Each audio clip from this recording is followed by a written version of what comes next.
How best can you tell your story? Think about it, be more creative, don't just be kawaida. You see the way most of actually ask you can be able to say we watch news, we don't even bother the news anymore. We just want something that you can actually learn very fast. Whatever adds value to you. On the go. And on the go. So let's be open to learn. Create content within that 30 seconds or even less. What kind of a story? Ask yourself, what kind of a story can I share out there? And after all these, my name is Macharia. I like walking to the bank. Yes. Sometimes the pocket.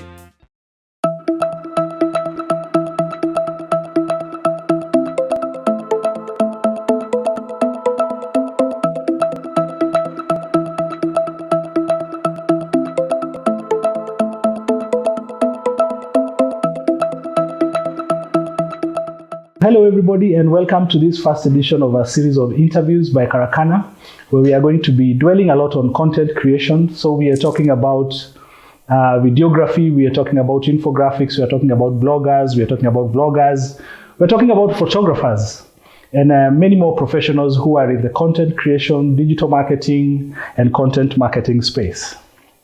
So today is a very good day because I'm being hosted by a friend of mine at Versatile Photographers all the way at the Village Market.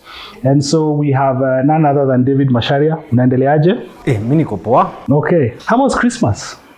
This Christmas was very good compared with the other one. Yeah. And I think, during Christmas, during the festive season, that's when we meet the kind of clients we have been looking for all the year. The people with a disposable income. Yes, and yes, they are ready yes. to spend. Yes. You know, I'm in photography business. So when people are happy, I'm happy in my business. Okay. Yes. So tell us about Versatile Photographers. What kind of work have you been doing? What kind of clients have you been dealing with? What kind of assignments have you been undertaking? Versatile Photographers is a photography company, but like 4 years ago, we really had to change things the way we used to do things. We became an agency for content creation. And when I mean by content creation, we have different brands that we create content for. And again, also we have a studio where we actually do family photo shoots, and where that's why we also do a lot of commercial shoot. Then we do create content for other brands like several NGOs, including like the UN and also other private sector, where we create stories for their brand. Okay. Yeah. But I think even you yourself as an individual, you have been involved in photography. You as David Macharia, who is a founder and the team lead at Versatile.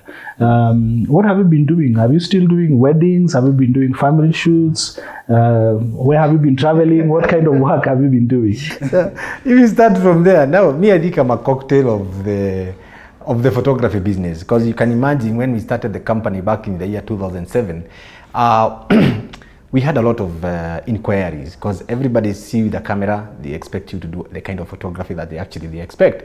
From product, family, weddings, commercial, and I had to learn all those kind of photography. So I think for me, I'm good in different genres of photography, but I think after like 4 years ago, I decided to venture more also into wildlife, because I love traveling. So I ventured into wildlife, but the company does all the genres of photography. Okay.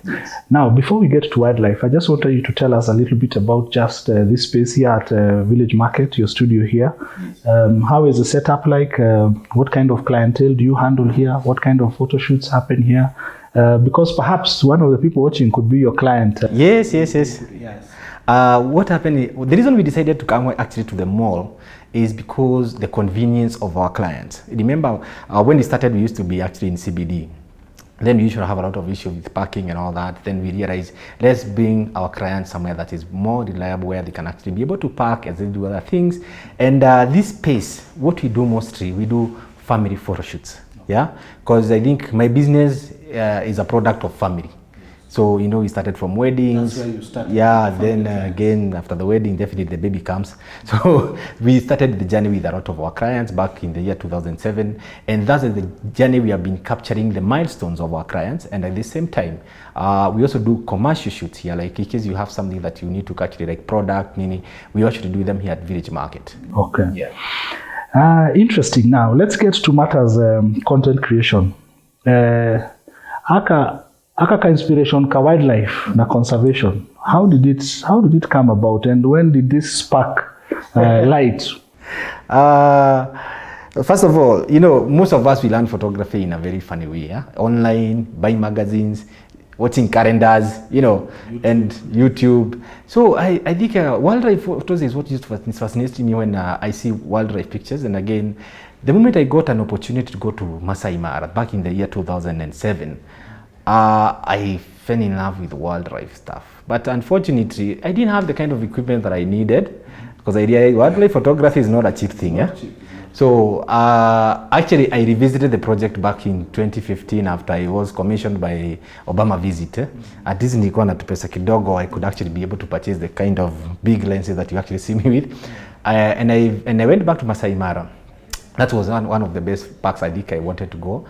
And when I went there, I think I tried to compare how the animals used to be back in 2007 and 2015. It was totally different, because I think, some of the animals actually have actually depleted because of the climate change, poaching, human activity. Human activity. Then I realized there's so much stories that I think is not out there. And I think I came up with a project that can actually benefit our country, where I started focusing on creating stories for wildlife, creating stories for culture, creating stories for conservation. How do we conserve the resources that are left? Then again, I realized there's a whole big market in tourism, and it carries a lot of stakeholders. And I realized most of them, they don't even have the content actually they can use to market their products in these different destinations. So we started actually capturing activities, what we call the experiential marketing. Then we can actually be able to share it to the tour operators. So also the experiential marketing and the content, you started mostly with tour companies and tour operators. Yes, and again, also I look for conservation organizations like KWS, where I donated my content. I'm sure you should see them in social media, where they usually use our images so that they can actually be able to put the story out there. And I realized there was not so many people who can actually give content freely. But I think versatile, we get paid, we get commissioned by other projects. Then we realize the same equipment that we use, the drone cameras, is the same equipment we can actually use to tell a positive story of our country. While you're talking about conservation, what is, I have been seeing of course we see your posts online and the places you visit. What is this obsession you have with Northern Kenya? You're always there talking about Chalbi and, yes. You seem to do a lot of inspiration from that side. And I think if you look at the materials that we have printed, including like the 2022 calendar, I've actually focused a lot in Northern Kenya. Why? Because the place is still, the place is still very authentic, the way people live there, the resources they have. And unfortunately, some of these resources, you realize there's no investors there. But why don't we have the investors there? It's because they don't have the information. And I think the first time we visited the Marsabit, I insisted with the team I had with KWS, we visit also KW, the Chalbi Desert. And I was so amazed to see the kind of sand dunes that we have there, and the kind of, the community that actually lives there. It's something that I felt like this is the kind of stories people need to know. Not always the negative stories, but in case you need to go to somewhere, you need to see the positive side of it. So, and I started creating stories of the cultural tourism, the Chalbi, the desert safaris. Yeah.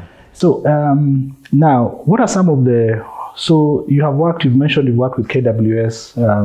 What are some of the notable projects that you have done in the course of your photography and other content creation work? Maybe you can mention 2 or 3 clients that you have handled. How was the experience like? Don't forget, I'm a businessman. Of course. My name is Macharia. Who's business? Every time we talk with us, who's business? Yes, as much as I donate a lot of content, I also attract some clientele. And especially the conservation organization, and also some NGOs actually who are really pushing projects to transform the communities that were actually within their socio and economic activity they do. And I realized, as much as I was donating some of this content, one of the clients I think I got is AFD, that is in Marsabit. If you visit Marsabit Cultural Museum, almost like 3/4 of the content there actually is what I documented. Because I realized they invested in the content that I actually have been building over the years in Northern Kenya. And again, also Versatile itself has also invested in an art gallery, where we have an art gallery here in our studio, where people can come to the studio, they see different destinations and again different cultures. And again, our latest project is in Masai Mara, where we are opening an information center, where people will be able to understand why this culture lives like this. Why do we have this kind of animals? How do they live, their habitat, their behaviors? And some of those stories is what actually need to share in the rest of the world. Because I think Kenya is unique in its own way, yeah, within the resources that we have. Okay. I think you can also tell us about, I saw you post something about Amboseli, Yes. and the elephant naming. How was the experience like? And, Amboseli, we love Amboseli because of the mountain, the water. Beautiful mountain. It's not in our country. We have the best. We have the best view, yes. Yeah. The view is ours. And again, especially nowadays, they are flamingos. And again, the most important thing in Amboseli, the elephants, the jumbos. And KWS came up with a naming Tembo festival, where people can actually contribute money for conservation. Conservation is not cheap. Conservation is expensive, you know. So, they commissioned me to be able to create the content and identify the elephants, those calves. And I did amazing pictures of them and telling their stories so that people can be able to invest in the conservation where we are naming the temple. And that's one of the projects that actually we are proud of to be part of it. Yeah. Let's get a little bit technical. So you have been a photographer for many years, Yes. and now we find ourselves in a space where we are doing content creation. Yes. When you go out into the field, how is your setup like? What gear do you use? Because are you on a phone? Are you on a drone? And how has it transitioned, to where today that perhaps you find, you have to tell stories, they have to be written, they have to be published, like your squirrel story in the magazine. So your phone, your camera, your drone, how is the setup like, and how important is all those gadgetry in terms of your work? For you to be able to see a good picture, first of all any good content in terms of photos and video, it's usually a teamwork of equipment, from the camera, the editor, the cameraman himself. So mostly I usually have my own gears, which we call the DSLR camera, which I have the multiple types of lenses depending what kind of a story I want to tell. And again, sometimes I also use my iPhone. I think nowadays these phones, they're on another level, man. So idea is I also have is the most reliable camera. And I think I usually tell people the best camera that is the one that is in your hand. So if I need to be able to get some smooth shots with the camera, definitely I'm holding it with my hand. I have other things that I call gimbal, so that I can get some smooth gimbal, those cinematic stuff. The drone, the aerial stuff, very cinematic. Thank God to guys who invented drone, Manze, to hire a chopper, to hire a chopper, I don't know how much it is by now, but it used to be expensive. But drone make our images very cinematic. And nowadays when it comes to content creation, you need to give a very short story within a very few seconds. A lot of story within a very few seconds. Yes. And again, you have to combine a lot of information within that second so that I can actually capture the mindset of this person so that I can excel the vision. So I use drone, the smartphone, my DSLR camera, and also I have every camera. The good thing about the DSLR camera, they shoot videos and photos. So it's just a matter of switching. And again, you keep on learning because technology keep on changing. Squeezy took on iPhone Pro 12 is shooting 4K, and again, ile 4K ya ukweli, it's just amazing. Mic, if I want to do some interview, it's very convenient. Yeah. So tell us also about, sometimes I see you post blog posts, you have long posts on your social media. So do you have somebody maybe an expert in writing who can write and edit for you the stories? Yes, everyone have his own potential. Me, I'm very good in creating, taking the picture, telling a story with the picture. But again, there's someone else. I think me kizungu yangu ni studied too. So, and I need to communicate with other people. So, I have a team I work with. The only thing I put your phone on record. I give you the story about this picture. Then they will and then I just tell them where the photo was taken, what was happening. Then they can be able to capture kill the caption for the image. Great. Yeah. Now, in your travels, Amboseli, Chalbi, what are some of your favorite destinations, places that you've gone and you stop and look and you're like, this place is magical, or the experience is forever etched in your mind? What are some of your favorite destinations that you always have to go, and why are they your favorite? I think let me just mention let me mention three of them. We have Savo, we have Masai Mara, and you have Chalbi Desert. Why Chalbi Desert? I've not been in Dubai, but I'm planning to live there. But again, I usually see the kind of experience. You're planning to live? Oh yeah, I'm planning to go actually to do some business there. But the moment I discovered we have our own Dubai in our country, I realized this is a story that I need to capitalize with, so that I can invite investors, so that the generation that is coming, they can actually find those kind of opportunities. Because we are the ones. This is my creative industry too. So unless we create the positive stories, and I think one of the things that actually inspired me about the Chalbi Desert is the experience, how people talk there, how people live there. And one of the things that in Chalbi, first of all, the desert safaris. You know, the road is smooth all the way to Macharia. Then again, Masai Mara.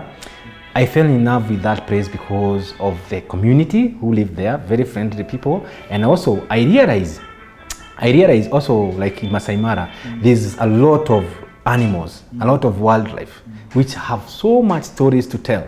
And I think we can actually finish the story. So there's a lot of stories to tell there, and that's why we are actually opening the information center, which is the Diversified Art Gallery. Then Savo, the elephants, huge, red, and amazing kind of animals that we have there, very unique. And I think these are some of the stories that you find also in my book I'm actually working on. It's called A Syria to Africa, where we have calculated all the images that I have actually captured, so that people can be able to learn some of these. And those are my favorite parks I think I have. And I think also Savo is huge. Very huge. When I was doing my project last year, I realized that they were saying it's almost the same size as Israel. Yes. If you combine both Savos. And it has a lot of unspoiled territory. You know, I remember one time we were just walking there and we just saw a tortoise crossing the road. Yeah. You know, as in even my picture for the squirrel, you know, yes. that squirrel thing. I remember I captured that Krianguni there. You know, when you're in Savo, there's something you can capture. There's a story that you can tell. Interesting. Do you tell us about the other gallery down at the Mara? Yes. This is a place I would like to invite everyone to come actually visit Masai Mara Art Gallery.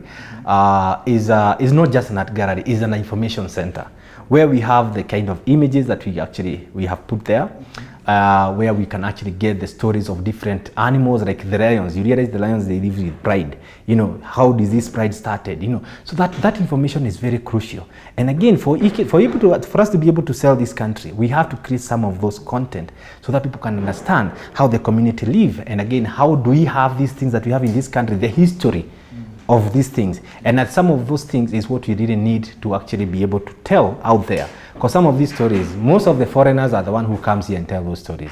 What about us creatives, Kenyans? You know, tujichote, tujiamnie tu, tujitume. So apart from that, we're going to have a small gift shop. Apart from the gift shop, we're going to have, as much as you watch the gallery, you know, just like in the movie, you'll be enjoying a very well baristed coffee. Yeah. Okay. Yes, but the versatile team. I see. We'll be looking forward to visiting it. We're going to take a short break. I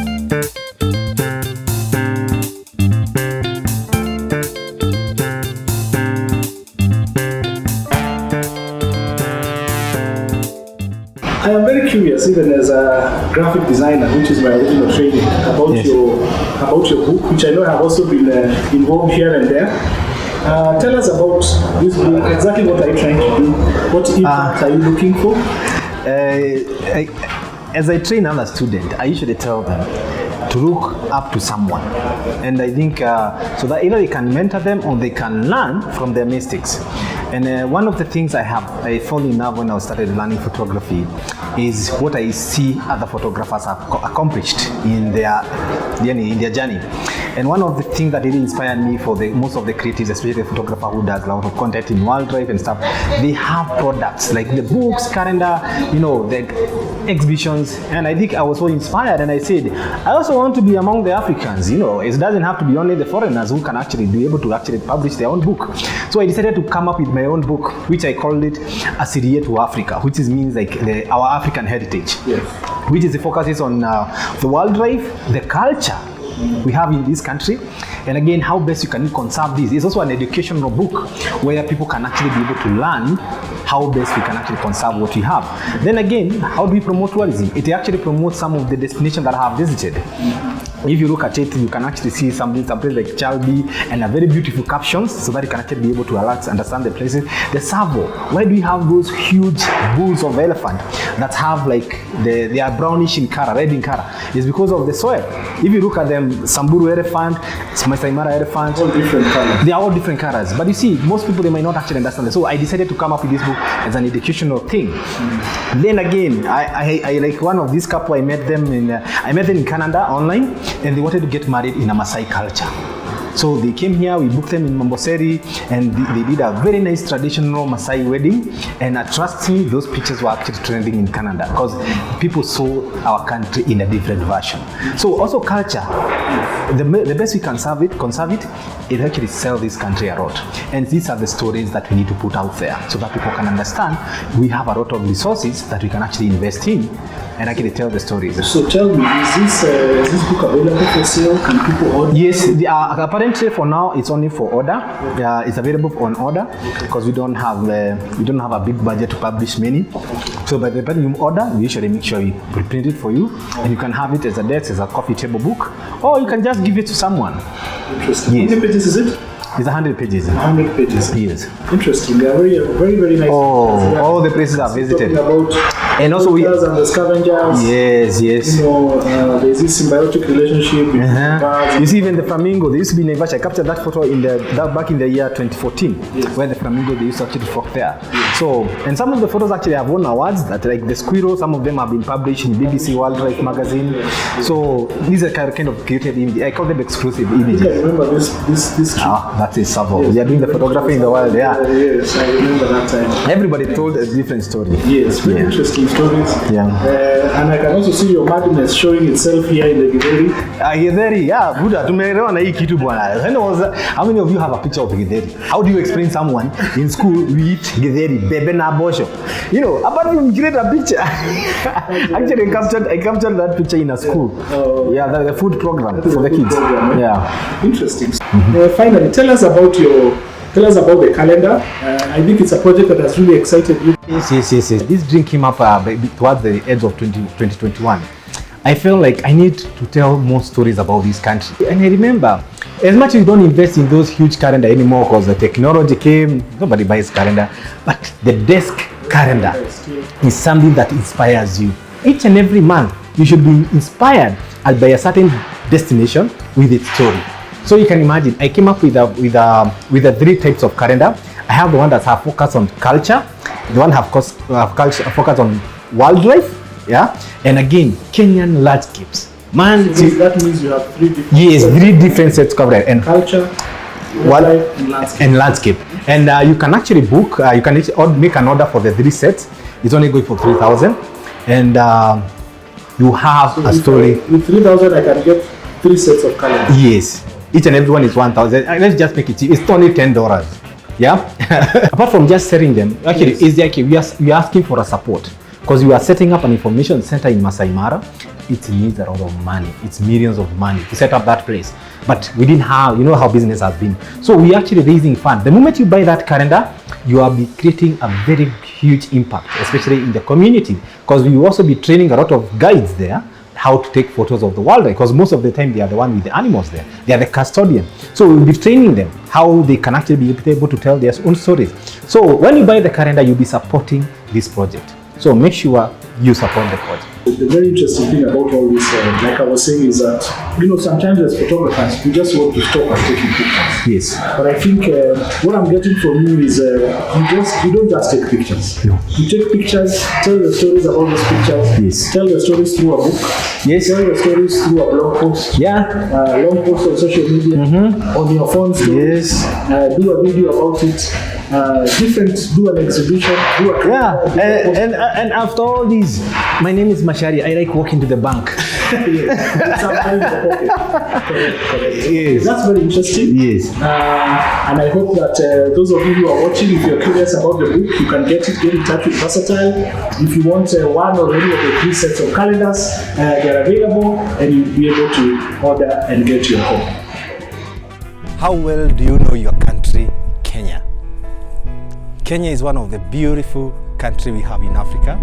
And most of the destinations have never been shared the stories. This is where versatile photographers came up with a project called Versatile Art Gallery, where we actually put all these images together, and we have a very beautiful art gallery at Village Market Studio, where you can actually experience your country, see the different stories that we have.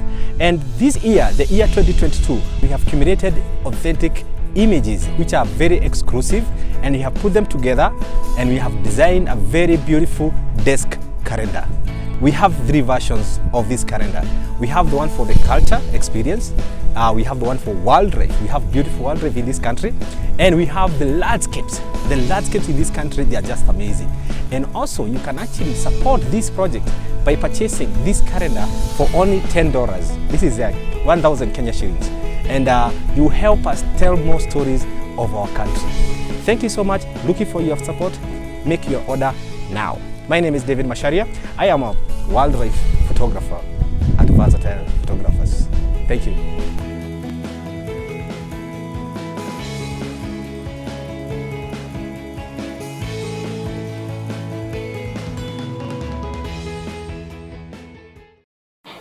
As we get to the end of this interview, perhaps what I can ask is, what are some of the trends that you see as a professional in terms of content creation, in terms of where we are going? What do you expect in 2022? What should we look out for in the industry, in this content of vloggers, bloggers, graphic design, photography? What are some of the things that you have seen that you'd want to tell the upcoming content creators and those who want to get into the space so that they can look forward to it? Nowadays, things are very easy. I would advise people take advantage of the apps that are available in social media. From the Instagram stories, Instagram itself post, and again, Facebook, TikTok. I joined TikTok. Yes. You see me dancing everywhere. Every day. But I use TikTok to tell my story. Because first of all, the music, and there's so many apps that are coming. There are even other apps that will be coming up. Take advantage of them. And again, be open to learn. Within that few seconds that you have been given, what kind of stories can you give out there? How can you sell yourself? Everybody have an opportunity to sell his product to the global market. Because now you're not just focusing anything that is just local business. No, we are focusing on global market. So whenever you put out there, trust me, someone is seeing it out there. So how best can you tell your story? Think about it. Be more creative. Don't just be kawaida. You see, most of actually us creative, we watch news. We don't even bother news anymore. We just want something that you can actually learn very fast. Yes. Whatever adds value to you. On the go. And on the go. So let's be open to learn. Create content within that 30 seconds or even less. What kind of a story? Ask yourself, what kind of a story can I share out there? Because people don't have all the time watching your... If I have the time, I'll go to Netflix to watch a documentary. Yeah.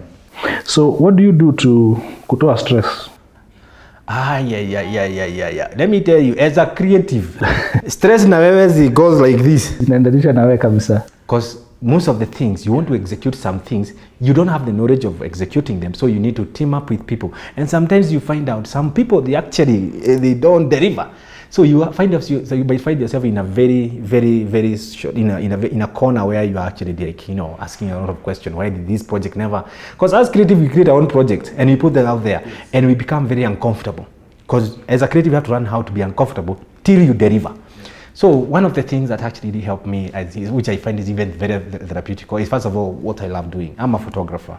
I had to fall in love with my camera. I have to fall in love in taking pictures. And again, traveling. I usually have a hashtag says, travel and get paid. So this travel and get paid is where it helps people. You actually travel, and with a mindset, you create content that you can actually be commissioned or you sell your product. So I travel a lot. I interact with people. I'm in so many forums. Let's interact with people. I'm a networker. I like networking with people.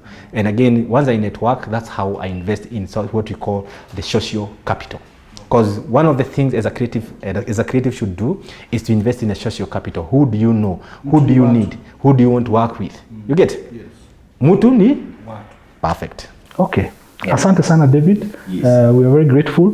I hope we'll have another chance to come and visit your place, the one that you're setting up in Masai Mara. Mara. Ooh. We'll come there. And enjoy coffee. And yes, so in fact, it's very interesting that there is coffee in Masai Mara. And you'll have all this kind of... that is very good. So thank you very much for watching. And we hope that you can give us your comments, you can give us your feedback and suggestions. And looking forward to have the next content creator on set. Asante sana. Versatile desk carried the lounge. Boom. You have to take advantage with what you have.